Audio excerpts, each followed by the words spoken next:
Hello students. बच्चों, अगला example है एग्जाम्पल नंबर 11 और ये एनसीईआरटी पर पेज 126 पर एग्जाम्पल नंबर 7 है और ये मोस्ट इंपॉर्टेंट क्वेश्चन है। देखिए इसमें क्या गिवन है। एक बार आप लोग क्वेश्चन बच्चों एनसीईआरटी से पढ़ लो, उसके बाद आप इस पर सोल्यूशन आगे देखिए। यहाँ पर बच्चों आपने पढ़ा क्वेश्चन, तो वहाँ पर गिवन है कि ए बी एक लाइन सेगमेंट है और इससे इक्वी डिस्टेंट दो पॉइंट हैं पी और क्यू। तो ये ए बी एक लाइन सेगमेंट हो गया और इक्वी डिस्टेंट इसके अपोजिट साइड में एक तरफ पी पॉइंट है, एक तरफ क्यू है। तो ए और बी से पी की डिस्टेंस इक्वल है, तो यहाँ पे मार्किंग कर लेते हैं इक्वल की। ये इक्वल डिस्टेंस है और क्यू की डिस्टेंस भी ए और बी से इक्वल है, तो ये डिस्टेंस आपस में इक्वल है। प्रूफ यहाँ पे करना है कि जो ये पी क्यू लाइन सेगमेंट है ये ए बी की परपेंडिकुलर बाइसेक्टर है। इसका मतलब ये पी क्यू ने ए बी को बाइसेक्ट किया और ए बी पर परपेंडिकुलर भी है। दैट मीन्स ए सी और बी सी इक्वल है और ये एंगल सी 90 लाना है। प्रिकॉशन यहाँ पे ध्यान क्या रखना है, बच्चे कई बार ये Q C equal P C लिखते हैं, उनको ये पता नहीं चल पाता है कि पी क्यू बाइसेक्टर है, न कि ए बी। पी क्यू ने बाइसेक्ट किया ए बी को, इसका मतलब ये नहीं होगा कि ए बी बाइसेक्ट करेगा पी क्यू को। दोनों में अंतर है, इस बात का आप ध्यान रखिएगा। तो स्टार्ट करते हैं बच्चों। सबसे पहले गिवन लिख लेते हैं।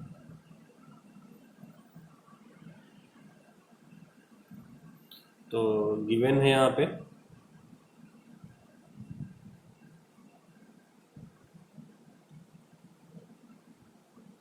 गिवन है first point A P equal B P, second A Q equal B Q. और प्रूफ क्या करना है, टू प्रूफ कि पी क्यू परपेंडिकुलर बाइसेक्टर है ए बी का। और हमने कई बार बोला है कि हमें लैंग्वेज से ज़्यादा प्रेफर करना है मैथमेटिकल सिंबल्स और मैथमेटिकल एक्सप्रेशन। तो इसका मतलब क्या हुआ, अगर पी क्यू बाइसेक्टर है ए बी का, इसका मतलब लाना होगा ए सी इक्वल बी सी। दूसरा पॉइंट परपेंडिकुलर बाइसेक्टर है, दैट मीन्स एंगल सी कितना लाना होगा, 90 डिग्री लाना होगा। दैट मीन्स हमें लाना होगा कि ए बी परपेंडिकुलर है किस पे, पी क्यू पे। ये लाना है कि परपेंडिकुलर भी है और बाइसेक्टर भी है। अब अगला स्टेप आपको पता है कि प्रूफ। अगला स्टेप है प्रूफ। देखिए प्रूफ। अब प्रूफ देखिए, हम क्या करेंगे बच्चों, हमारे पास दो ऑप्शन है। या तो इन दोनों छोटे वाले ट्रायंगल को आप कॉन्ग्रेंट कर दो। किनको किनको, ट्रायंगल पी ए सी को कॉन्ग्रेंट कर दो, किससे, पी बी सी से। इससे फ़ायदा ये मिलेगा कि सी पी सी टी से ए सी बी सी इक्वल हो जाएगा और सी पी सी टी से ये एंगल, कौन सा एंगल, ए सी पी और बी सी पी, ये दोनों इक्वल आ जाएंगे। तो ये दोनों जब इक्वल इक्वल हो जाएंगे और टोटल एंगल ये 180 है, स्ट्रेट लाइन है, तो दोनों एंगल को आप एक्स एक्स से ले लेना। तो 2x 180 तो x 90, दैट मीन्स ये दोनों एंगल अलग अलग 90 आ जाएंगे। या फिर दूसरा ऑप्शन ये है कि इधर वाले ट्रायंगल को पकड़ लो आप, ट्रायंगल ए सी क्यू और बी सी क्यू, इनको आप कॉन्ग्रेंट कर दो। मर्जी है आपकी, दोनों में से कोई सा भी आप एक ऑप्शन ले सकते हो। तो फिलहाल हम इन दोनों छोटे वाले ट्रायंगल को कॉन्ग्रेंट करने वाले हैं। तो इसके लिए मैं कुछ नेमिंग कर रहा हूँ। मैं इसको लिख रहा हूँ एंगल 1, ये एंगल 2, और इसे मैं लिख रहा हूँ एंगल 3 और एंगल 4। अब देखो बेटा, अगर मैं इन दोनों ट्रायंगल को कॉन्ग्रेंट करूं तो एक तो PC कॉमन है और एक AP और BP इक्वल है। तीसरा हमारे पास कुछ भी नहीं है कि हम इन दोनों ट्रायंगल को कॉन्ग्रेंट कर पाएँ। तो इसलिए ये क्वेश्चन टोटल 3 स्टेप का क्वेश्चन हो जाता है। पहले स्टेप में आप क्या करोगे कि APQ ट्रायंगल और BPQ ट्रायंगल को कॉन्ग्रेंट कर दो ट्रिपल एस से, वहाँ से एंगल 3 और एंगल 4 इक्वल आ जाएंगे CPCT से। जब 3 और 4 इक्वल हो जाएंगे तब आप इन दोनों ट्रायंगल को कॉन्ग्रेंट कर सकते हो SAS से। तो स्टार्ट करते हैं प्रूफ करना। तो सबसे पहले ट्रायंगल APQ और BPQ को ले लेना। तो in triangle APQ and BPQ, APQ and triangle BPQ, triangle APQ ये वाला ट्रायंगल और BPQ, ये दोनों ट्रायंगल देखो बच्चों ट्रिपल एस से कॉन्ग्रेंट हो जाएगा। कैसे होगा जरा देखिए। सबसे पहले तो ये A P equal B P होगा और रीजन है गिवन। उसके बाद A Q equal B Q, again given, और P Q equal to P Q, दोनों ही ट्रायंगल में पी क्यू कॉमन है, P Q equal to P Q common,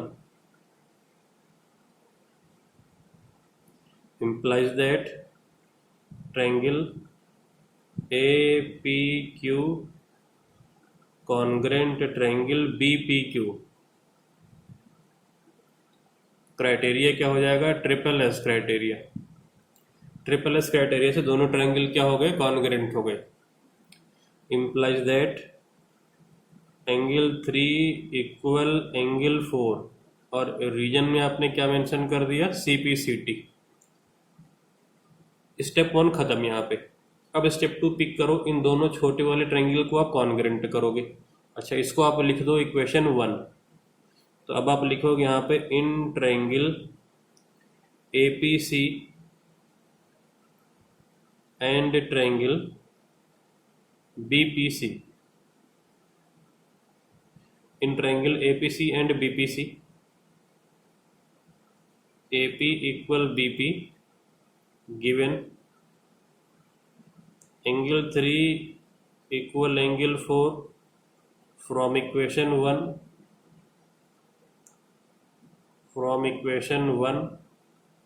और PC equal to PC common है, कॉमन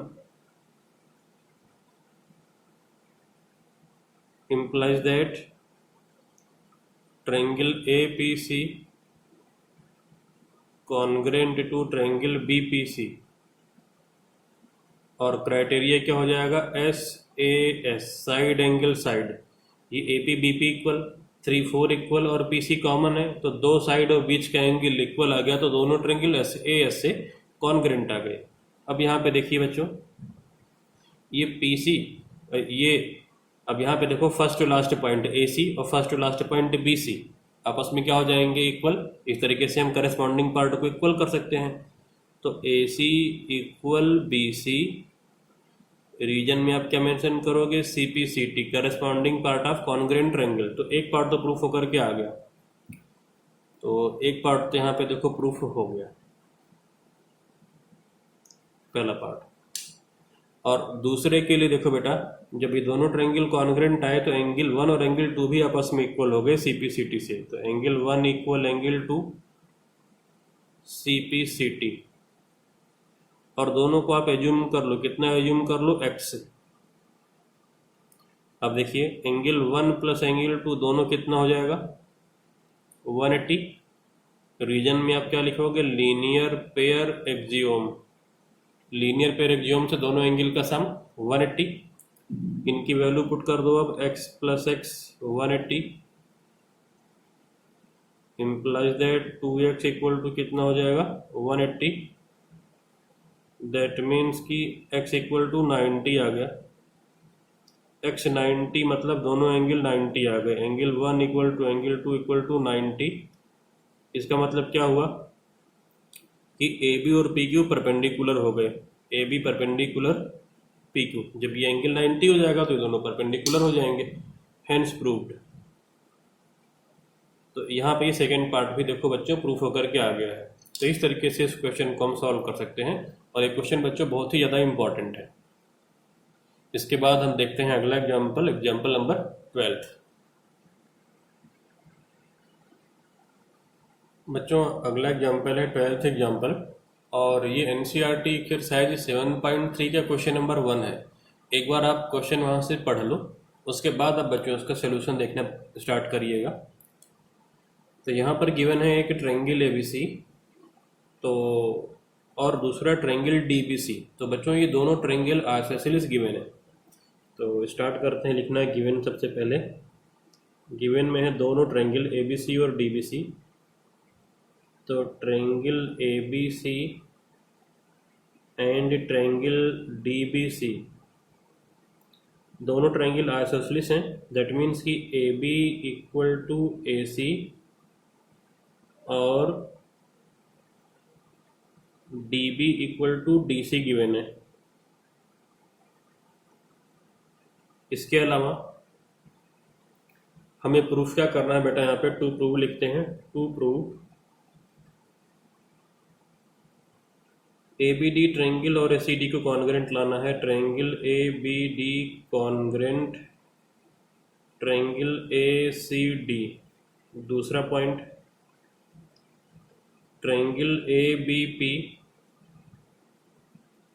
को कॉन्ग्रेंट लाना है ट्रायंगल ACP से। तीसरा पॉइंट, AP एंगल D और एंगल A दोनों को बाइसेक्ट कर रहा है। इसका मतलब क्या हुआ, पहले तो आप मार्किंग कर लो। ये दोनों साइड आपस में इक्वल थी, ये दोनों साइड आपस में इक्वल हैं। इस एंगल का नाम बेटा लिखो 1, इधर 2, इस तरफ लिखिए 3 और ये एंगल 4। यहाँ पे लाना है कि AP एंगल A को बाइसेक्ट करती है। दैट मीन्स कि हमको लाना है angle 1 equal to angle 2 and और क्या लाना है, एंगल D को भी बाइसेक्ट करती है। अब एंगल D का मतलब इधर वाला या इधर वाला, तो हमने कहा है जब भी रिफ्लेक्स वर्ड यूज नहीं करेगा आपको क्या लेना है, 180 से कम वाला ही लेना है। तो इसका मतलब एंगल D मतलब जो ये वाला एंगल है जो ऑब्ट्यूस नहीं है, 180 से कम वाला, इसका बाइसेक्टर लाना है AP लाइन है। दैट मीन्स एंगल 3 और एंगल 4 को इक्वल लाना है। तो एंगल 3 इक्वल एंगल 4 लाना है। अगला लाना है AP is the perpendicular bisector of BC। That means BP equal CP लाना है एंड AP परपेंडिकुलर BC लाना है। AP जो है वो BC का परपेंडिकुलर और बाइसेक्टर दोनों है। तो बाइसेक्टर मतलब BP इक्वल टू CP और परपेंडिकुलर लाना है। That means AP perpendicular BC लाना है, जो हमने यहाँ पे लिखा हुआ है। अब बच्चों हम 1 बाय 1 करके इसको प्रूफ करना अब स्टार्ट करते हैं। तो प्रूफ,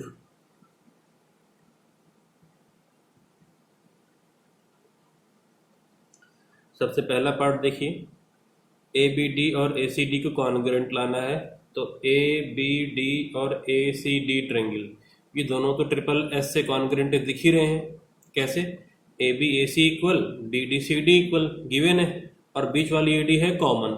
ट्रिपल S से ट्रायंगल कॉन्ग्रेंट हो गए तो ये तो हो गया। CPCD से एंगल 1 इक्वल टू एंगल 2 भी हो जाएगा, तो ये वाला भी पार्ट हो जाएगा। अच्छा आगे, अब आगे लाना है ABP और ACP को कॉन्ग्रेंट। तो ABP और ACP को कॉन्ग्रेंट लाना है। तो देखो AB और AC इक्वल है, AP दोनों में कॉमन है और 1 और 2 इक्वल आप ला चुके हो जब आपने इन दोनों को कॉन्ग्रेंट किया था। तो ये तो ट्रायंगल भी कॉन्ग्रेंट आ जाएगा और ये एंगल इक्वल आ जाएंगे। फिर एक एक करके सारा कुछ प्रूफ होकर के हमारा आ जाएगा बच्चों। तो एक एक करके हम स्टार्ट कर लेते हैं फिलहाल। तो स्टार्ट करते हैं हम। In triangle ABD and triangle ACD, AB equal AC given है और BD इक्वल टू CD ये भी गिवन है, या DB equal to DC given. AD equal to AD common है, AD equal to AD common. देखिए AD और AD equal है, कॉमन है। अब आप दोनों ट्रायंगल को कॉन्ग्रेंट शो कर सकते हो। तो implies that triangle ABD congruent triangle ACD, criteria है SSS। अब यहाँ पे देखो बेटा क्या आ जाएगा। अब implies that angle 1 equal to angle 2 CPCT, ये प्रूफ होकर के आ गया 1 इक्वल टू 2 CPCT से। अच्छा इसी के साथ में अब आप क्या करो बेटा, इन वाले एंगल का नाम 5 और 6 लिखो, इधर 5 इधर 6। तो सेम तरीके से क्या हो जाएगा, एंगल 5 इक्वल टू एंगल 6 भी हो जाएगा CPCT। और इनको आप कितना एज्यूम कर लो, x। अब अगर ये दोनों 5 और 6 x जाएंगे तो जरा देखो 3 कितना होगा, 5 अगर x है, ये टोटल स्ट्रेट लाइन है, तो एंगल 3 कितना बचा, 180 माइनस एक्स। सेम तरीके से एंगल 4 भी कितना बचा, 180 माइनस एक्स। तो आप इस बात को लिखो, angle 3 equal to 180 minus x, और एंगल 4 भी कितना हो जाएगा, 180 माइनस एक्स। और रीजन में आप क्या लिखोगे, linear pair axiom. Implies that क्या हो जाएगा, एंगल 3 इक्वल टू एंगल 4, ये भी आ गया।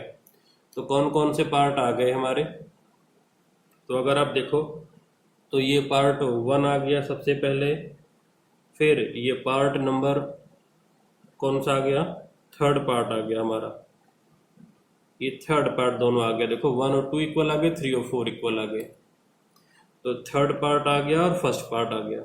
अब बच गया है सेकंड पार्ट और फोर्थ पार्ट। तो अब सेकंड पार्ट करो, ए बी पी और ए सी पी को कॉन्ग्रेंट करो। तो अब सेकंड पार्ट कर लेते हैं यहाँ पे हम। सेकंड पार्ट देखिए, in triangle A B P and triangle A C P, A B equal A C given,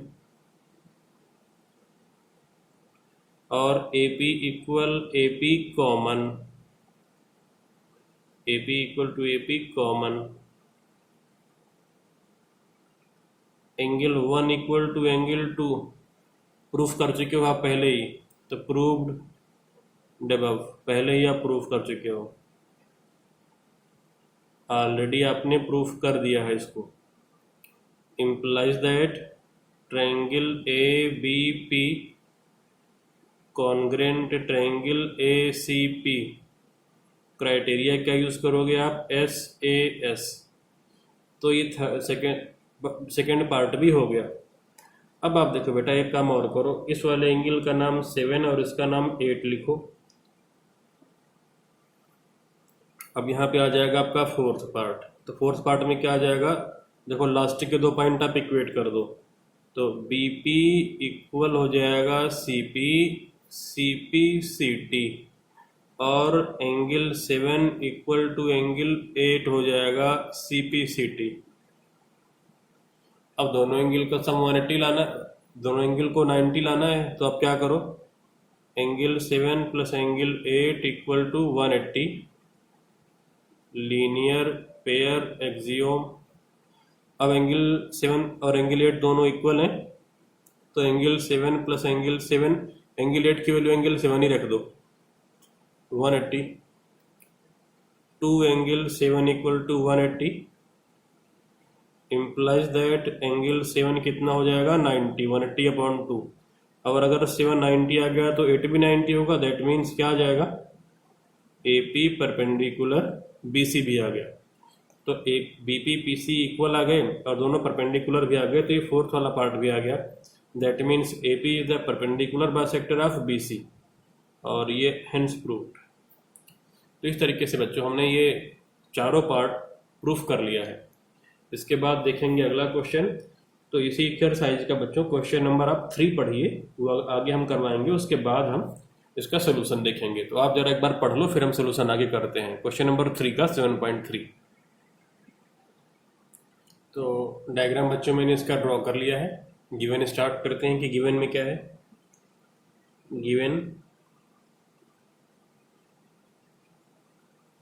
triangle ABC and triangle PQR। दूसरा पॉइंट, ये AB और PQ बच्चों इक्वल हैं, तो मैंने सिंगल से देखो एक निशान लगा दिया है। तो AB इक्वल PQ है। तीसरा पॉइंट है AM और PN इक्वल है, AM इक्वल टू PN है। फोर्थ पॉइंट BC और QR इक्वल है। फोर्थ पॉइंट बेटा क्या है, BC और QR भी आपस में क्या है, इक्वल है। क्वेश्चन में क्या लिखा है कि 2 sides AB and BC and median AM of triangle AB, और ये साइड BC और ये मीडियन AM PQ QR और ये मीडियन PN आपस में इक्वल है। तो BC इक्वल टू QR है,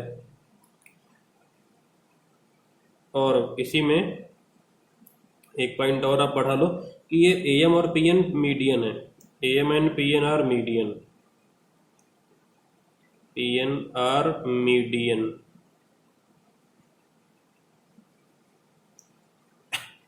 अब मीडियन क्या होता है? मीडियन की बेटा डेफिनेशन जरा समझ लो। मीडियन क्या होता है बेटा कि ट्रायंगल में वर्टेक्स से सामने वाले साइड के मिड पॉइंट को ज्वाइन करने वाली लाइन, उसी को हम बोलते हैं मीडियन। तो ट्रायंगल में टोटल 3 मीडियंस हो सकते हैं। जैसे ए से अगर BC के मिड पॉइंट को ज्वाइन किया तो मीडियन AM, B से अगर मैं AC के मिड पॉइंट को ज्वाइन कर दूं तो दूसरी मीडियन, C से अगर मैं AB के मिड पॉइंट को ज्वाइन कर दूं तो ये तीसरी मीडियन। तो मीडियन क्या होती है बेटा कि ट्रायंगल में वर्टेक्स से सामने वाले साइड के, दैट मीन्स अपोजिट साइड के मिड पॉइंट को ज्वाइन करने वाली लाइन, उसे हम बोलते हैं median. That means M is the mid point of BC और N is the mid point of QR, क्योंकि ये PN और AM मीडियन है। तो ये हिडन इंफॉर्मेशन इसके अंदर इसकी डेफिनेशन में होती है। अब टू प्रूव देखिए क्या क्या लाना है। ट्रायंगल ABM कॉन्ग्रेंट लाना है ट्रायंगल PQN से। दूसरा पॉइंट, ट्रायंगल ABC और PQR कॉन्ग्रेंट लाना है। Triangle ABC congruent triangle PQR, ये लाना है। तो स्टार्ट करते हैं प्रूफ। देखिए बच्चों, ABM और PQN, ये रहा ABM, ये रहा PQN, दोनों को कॉन्ग्रेंट लाना है। तो पहले जो इक्वल है उन पर जरा मार्किंग कर लो। ये दोनों मीडियन आपस में इक्वल हैं। इसके अलावा BC और QR इक्वल है बेटा। क्या इक्वल है? ये BC और QR। तो मैं यहाँ पे मार्किंग लगा रहा हूँ इस तरीके से। ये BC और ये QR आपस में इक्वल है इस तरीके से। ये BC और QR आपस में इक्वल है। अब BC QR आपस में इक्वल है, दो साइड तो इक्वल है ही है।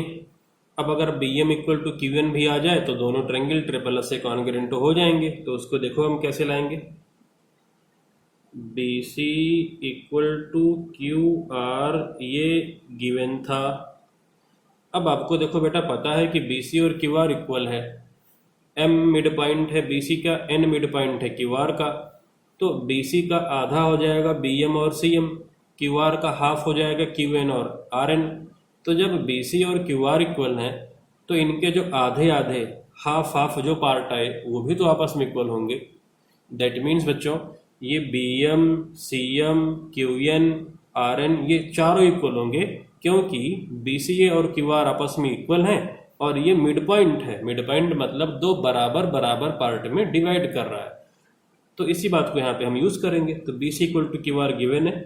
अब क्योंकि BC और QR इक्वल है, इसका मतलब BC का हाफ BC/2 इक्वल होगा किससे? QR/2 से। BC का आधा और QR का आधा भी इक्वल होगा। अब BC का आधा क्या हो जाएगा? BM। BC का हाफ में क्या लिखने वाला हूँ? BM। तो implies that BM equal QR का हाफ क्या मैं लिखूंगा? QN।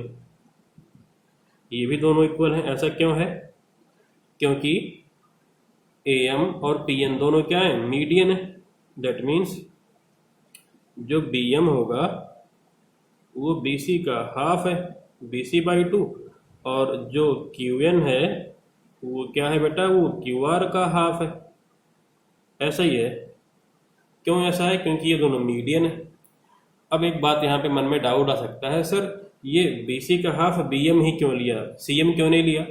आंसर है जरूरत नहीं है। जिसकी जरूरत है वही तो लिखेंगे। अब अगला क्वेश्चन, कैसे पता कि जरूरत किसकी है? तो ये डिपेंड करता है कि कॉन्ग्रेंट किसको लाना है, क्योंकि कॉन्ग्रेंट लाना है ABM और PQN को। तो ये PQN रहा, ये रहा ABM। तो जरूरत तो BM और QN की पड़ रही है ना इक्वल लाने के लिए भाई। बाकी दोनों साइड्स तो इक्वल है ही है। जरूरत किसकी है? BM और QN को इक्वल लाना, जिससे कि हम इन छोटे ट्रायंगल को कॉन्ग्रेंट कर पाए। तो CM और RN भी आपस में इक्वल होंगे नो डाउट, लेकिन उनकी जरूरत नहीं है, क्योंकि हमको वो ये वाले ट्रायंगल कॉन्ग्रेंट लाने नहीं है इधर वाले। ठीक है बच्चों। तो BM और QN इक्वल है। क्यों? क्योंकि BM आधा है BC का और QN आधा है QR का। हाफ क्यों है?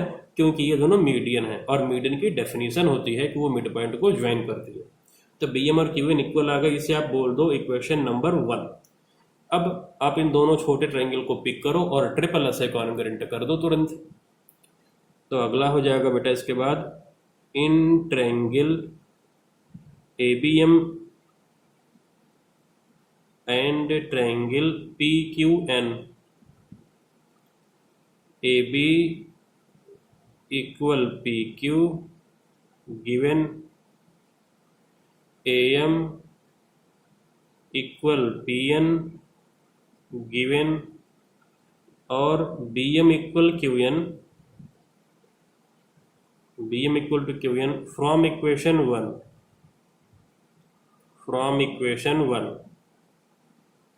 implies that triangle ABM congruent triangle PQN criteria है SSS ट्रिपल एस से कॉन्ग्रेंट। एक बात और ध्यान रखो बच्चों, जब भी ट्रायंगल कॉन्ग्रेंट करने को आएगा तो ये 3 लाइन के बाद चौथे लाइन में कॉन्ग्रेंट आ ही जाना चाहिए। मतलब ये हुआ कि ट्रायंगल को कॉन्ग्रेंट लाने के लिए जिन जिन की भी जरूरत है उनको पहले से ही इक्वल ला दो, जैसे कि हमने देखो यहाँ पे इक्वल ला दिया। अब कुछ बच्चे क्या करते हैं कि in triangle this and this लिखा और ये चीज इसके अंदर इंसर्ट करना शुरू करते हैं। ऐसा मत करो। ट्रायंगल को कॉन्ग्रेंट करने के लिए जो जो भी रिक्वायरमेंट है उनको पहले ही व्यवस्था कर लो, इक्वल ला लो उनको, जिससे कि आप सीधा यहाँ पे 3 लाइन में गेम ओवर कर दो। ये ट्रायंगल कॉन्ग्रेंट हो गया, तो ये पहला पार्ट खत्म हो गया यहाँ पे।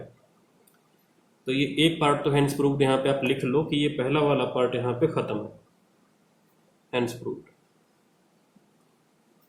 अब यहाँ पर देखो बेटा, जब ये दोनों ट्रायंगल कॉन्ग्रेंट आ जाएंगे ना तो ये बी और क्यू CPCT से इक्वल आ जाएगा। तो implies that angle B equal to angle Q CPCT,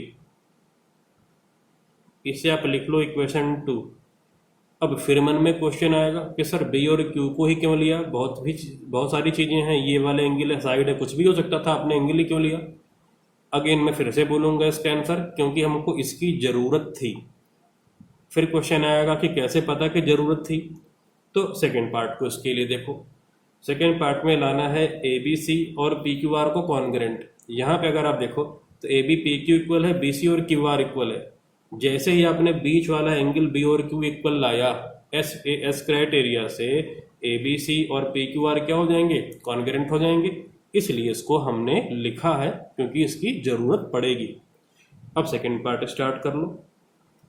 in triangle ABC and triangle PQR AB equal to PQ given angle B equal to angle Q from equation 2। अगला BC equal to QR given है, देखो given में check करो, ये given था। implies that triangle ABC congruent triangle PQR और criteria हो जाएगा साइड एंगल साइड। और यही बच्चों हमको यहाँ पे लाना था, हैंड्स प्रूव्ड। तो इस तरीके से इसको हमने प्रूफ कर दिया है। अब इसके आगे बच्चों देखेंगे हम अगली क्लास में।